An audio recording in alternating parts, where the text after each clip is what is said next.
Flipside is the only independent record shop in Dubai. It means the world to me. It's my life. We just try to spread music culture, try to introduce people to music, to new music, and just to be like a hub for the music community. So we do events, we have live music. I think the most important thing is to have an alternative place that's not really like everywhere else that you go to in Dubai, and just an escape, really, just a place that people can come and could feel like they're in their friend's living room and listen to music, buy music, breathe music, you know, just absorb the culture. The goal for the shop is honestly just to keep it open, because it's not so easy doing something really niche, especially in Dubai. So that's the goal, and definitely to hopefully inspire other people to like make music, release their music on record or on cassette. We'll help them sell it, just basically to strengthen the music culture in Dubai and the Middle East. I'm working here in the Flipside as assistant of Shadi. We're just doing what we love, that's it. We are selling records here in the region that people should discover, because music here is always playing 8 hours a day. So yeah, I feel I'm in a different world. To be honest, I'm just really tired of just talking about the flip side at all, because it just feels like we're talking about a physical place and not music. You know, that's the whole point. I just want it to be normal, and it not for people to be surprised that there is a record shop in Dubai. That's what I'm trying to do, is to normalize it. Everywhere you go, there's record shops everywhere. Nobody blinks. And definitely nobody wants to shoot any footage and sit and talk about it for 2 years. The newspapers and the press and I appreciate it. It's helped us a lot in the shop from a business standpoint, but I just feel like, let's be about it. Like, why do we need to talk about it all the time? I love the flip side. Besides this whole like the only independent record store or whatever thing, it's got dope, like Shadi stacks it with dope music. The in-house stuff he does is amazing as well. Like he's a community dude. I think that's the whole point, you know, like the congregating, people coming through, hanging out. You know, it helps. People start making music together, people start connecting. It's a hub. I think it's pretty important. My name is Shadi Magala. I do a lot of things, like run a label, run a record shop, produce music, try to be a decent human being as much as I can, and it's all related to music. My name is Aboud Nasrawi, aka Nasrawi, aka Gips, aka Abdul Azim, aka 3 Dirham. That's a lot of fucking projects, right? Okay, producer, DJ, ghostwriter, and electronic music live performer. I also like teach children and do a bunch of other stuff for money. Just growing up in Abu Dhabi in the 80s, where you couldn't get your hands on so much music. You were very limited.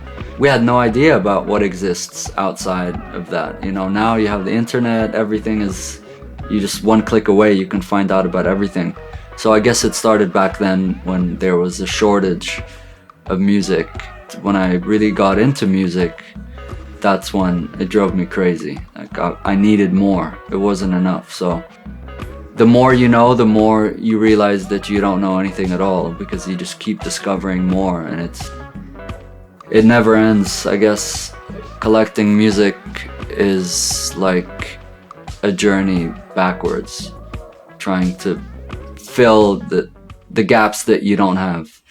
I could not listen to music. I think life would not be worth living, to be honest. That's why you have so many different kinds of music. thousands of records, you've got a record for every mood. So that's the beauty of it. Music can kind of, however you feel, you can find something that will basically correlate to the way you feel. I think the most stressful thing is probably just trying to run a business. That's the hardest thing for me. The music is fine, it comes natural to me. Most important thing is to not give up the vision or the idea that I had. That's the hardest thing, I guess, trying to balance those two things. It could be worse. I could be in a job that I hate, but it's getting harder. It's trying to find a balance. DJing is a good way to do that because you are doing something that you love and it's music, but it's not in the shop. So DJing is one of the ways that I can kind of try to keep my sanity. I wish I listened to music a little bit less so I could be excited to make it. Now it's tough. Now it's all music, which is great. It's kind of, I'm not sure, maybe I created a monster. It's like Frankenstein, you know? Be careful what you wish for because you just might get it.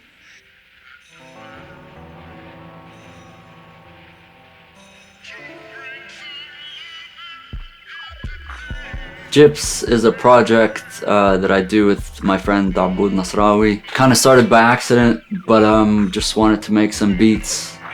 That was just born out of something that we wanted to do, we wanted to hear. I would say Gyps is more on the experimental side. We sample a lot of the stuff that we hear, news clips, films we like, other music we like, and just general shit that we record.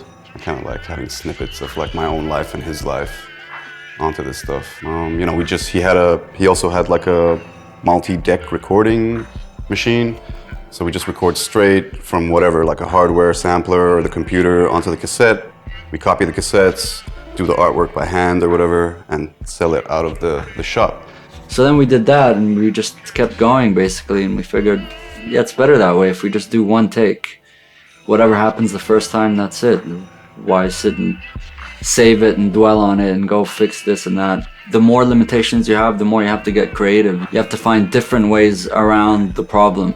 Usually your first idea is the best idea. If you think too much about it, you have to trust your instinct. That's why I still enjoy listening to those, because there's no way we could have made that again. You know, you give the music a chance to kind of be what it wants to be, rather than what you want it to be.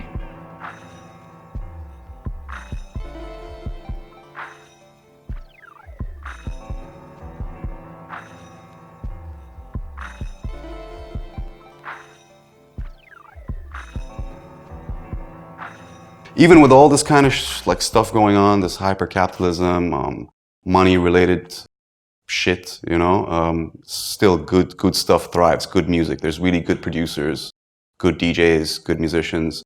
It's going to take like a bit of time, but it's getting there. There's like a pretty good independent, I wouldn't say scene, but presence. There's always talk about community and you know, underground and, you know, support your local artists, but it's just a bunch of shit.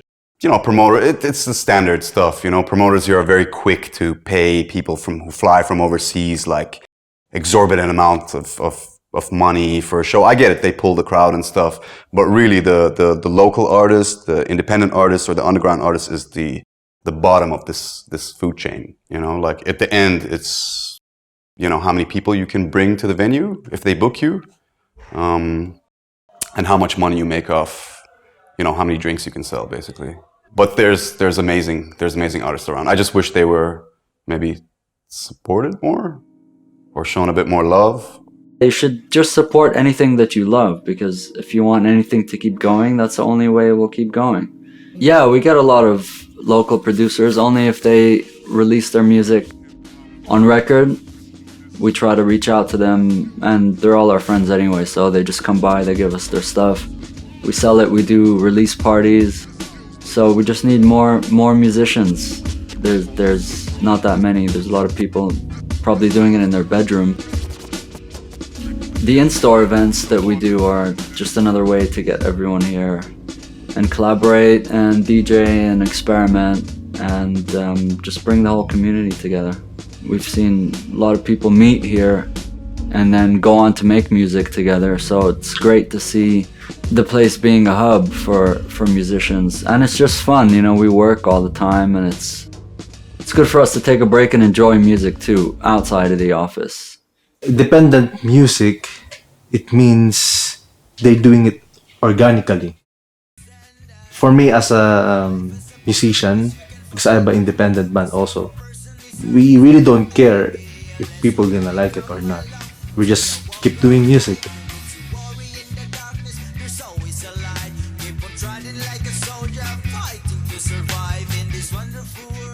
Every person pretty much I know that's involved on a professional level, at least with independent or underground music, they have, you know, they're doing like multiple jobs. And usually it's a cliche. Like, I'm a total cliche. Like, I do music at home, like on a shitty laptop. I need to borrow like samplers and equipment from my friends because I can't afford it. And in between, I teach classes so I can pay the fucking air conditioning bill, and it is what it is. So I know a lot of people that sort of, you know, they went through that and kind of gave up, you know, but there's a lot of people who stuck with it and they love it.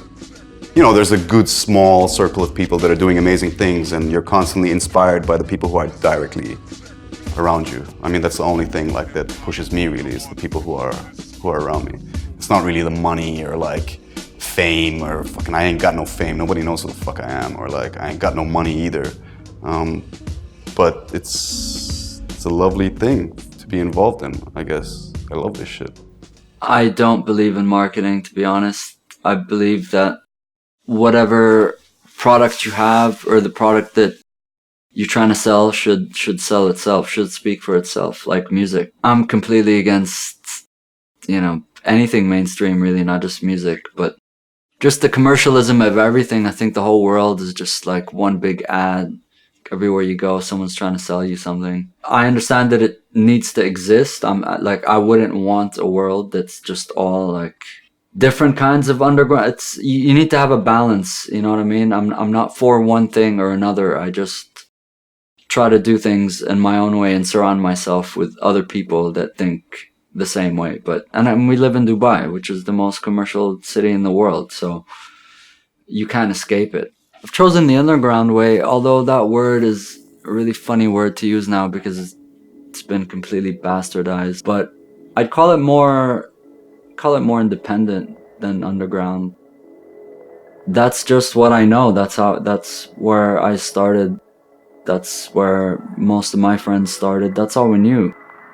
It's the harder way, but it's the most sincere way to do it. Do what you want to do, like forget about criticism. You're your own best critic, I think. If you want to do some like, if your thing is like, I want to be super famous and like hot, and I want to, you know, sell the club out and make tons of money, and then I want to make good music is like at the bottom of that list. That's like, there's a big platform for you to do that. You should definitely pursue something that you love to do, because doing anything else would be a mistake. But there's so much that comes with it, a lot of responsibility, and it's not easy. It's very hard actually. But what's the alternative? Being miserable? I mean, that sucks too. So yeah, if I had to choose, yeah, I'd probably do it all over again.